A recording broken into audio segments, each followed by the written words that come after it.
Okay, good morning. Today is June 11, Wednesday. Isi-share ko sa inyo itong comment ni Attorney Rene Buiba, no? So, sa YouTube niya, nakita ko na yung mga pananaw niya sa anong reaksyon niya doon sa ginawa ng mga senador natin tungkol sa pagsauli ng impeachment or articles of impeachment na sinauli nila sa Kongreso.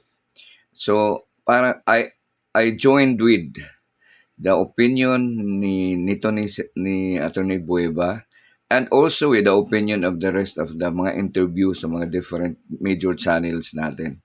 So, parang kaya isishare ko sa inyo ito kasi parang tingin ko yung pananaw ko ay talagang akmang-akma sa mga sinasabi nito, no? So, parang kasi tama ang sinabi, eh. Bakit ibinalik? Tama ang sinasabi yung pananaw lalo na yung sinasabi ni Senator Coco Pimentel. Tamang-tama yung sinabi niya, eh. So, saka yung iba pang mga pananaw, bakit kailangang isauli? It should not be done by that. Ang tama nga sabi ni Coco Pimentel, you can do that. So yung mga arguments na yung initiated by our senators na kailangan baka masayang ang oras, it should have been done daw during the trial. So it is while you are having the trial, yung itong prosecutor ang tanungin mo, hanapan mo na they have to defend kung was there any violation of yung violation, may binabiolate ba silang mga dapat nilang gawin, 'di ba? So then it is yung question na yan should be coming from the defense, hindi yung ang senador acting as yun ang mag-initiate na hindi natin dinggin yan, 'di ba? Kung tama talaga, kung walang alamang parang there's something being avoided to prevail or yung to emerge. Parang meron silang may agenda talaga. Tama itong sinabi para sa akin parang expression ko lang, we're free to express our opinions. So, sana nga ito, mahusgahan na, no? So, there's a group or someone would question about this so that malaman natin kung were they really exercising their power, yung sa Senado, were they really exercising the power or they are going beyond na yung ayaw ko gamitin yung term kasi di ako makasusobra ako sa no. So, i-share ko lang sa inyo itong opinion ni Attorney Rene Buiba. Ito yung opinion niya ay nakikita naman din to sa vlog niya sa YouTube. Okay?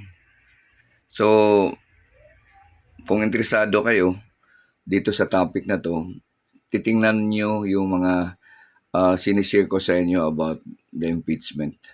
Okay? Maraming salamat. Ay walang kasalanan. Napakadali pong depensahan ng isang tao, inosente at hindi gumawa ng kasalanan. Ano yan? Garantisado yan. Kung inosente ang isang inaakusahan, sigurado, kahit sinong abogado kunin mo, it would be easy, very easy on the part of the defense counsel to have the acquittal of the impeached public official. Pero mahirap dito kapag talagang sa tansya mo, matibay at malalakas ang ebidensya laban sa isang impeached official, talagang gagawa ka ng paraan eh. It is actually, taktika yan eh, ng ilang abogado na naniniwala na mahihirapan siyang depensahan ang isang kliyente, lalong-lalo na ang akusado. Kapag naniniwala siya na tagilid ng kanyang kaso, nagre-resort yan sa lahat ng available options, lahat ng technicalities, gagamitin yan. Lahat ng delaying tactics, gagamitin yan. Only to prevent the conduct of the trial. Gagawa niya ng paraan yan.